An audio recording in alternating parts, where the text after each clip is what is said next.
Local, which is a nationally lottery funded programme. There's 150 big locals across the country, and it is about enabling and empowering just that. But it takes time to teach people how to do it, because they're not used to being listened to. And if you don't have the social skills, and if you get angry, if you can't sort yourself out in order to set that forward, anger can be useful to propel you, but it can also be a negative thing, and that can make things worse. So it's about managing your own emotions.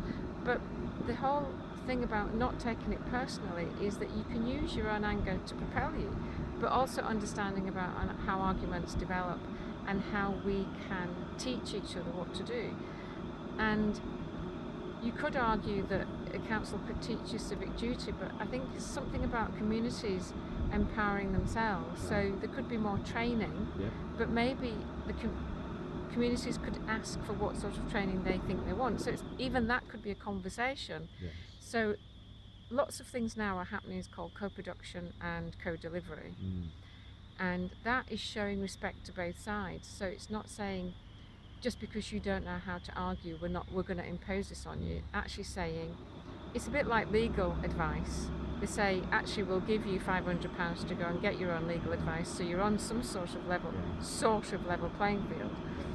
What I think would be helpful in a situation in local communities like that is you show patience, but you show commitment and persistence in a nice way. So we're teaching each other to be kind and compassionate, because that's what will take it forward.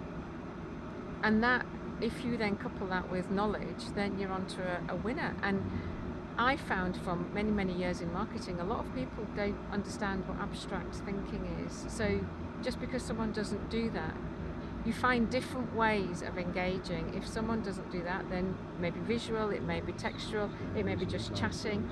But I think the things that you're doing for Castle Gateway, that mix of media, it seems to, I mean, I've responded to it. I mean, I thought what we went on was really interesting, and I've lived in York for 20 years, and I've done bits of that. But it was the discussion and the conversation that we had with, it was just, it made it better, more than it might have, you know, if you're just wandering around. So I think there's huge value in the discussions that we have with each other. And if that's in a safe space, you don't mind someone having a different discussion, because you feel safe, you don't feel attacked. But if you're in a group where someone is saying, oh, that looks interesting, you can just listen. And if you want to join in, you join in. So I think it's about creating safe spaces where people feel they're not going to get attacked. And also it gives them a chance to step back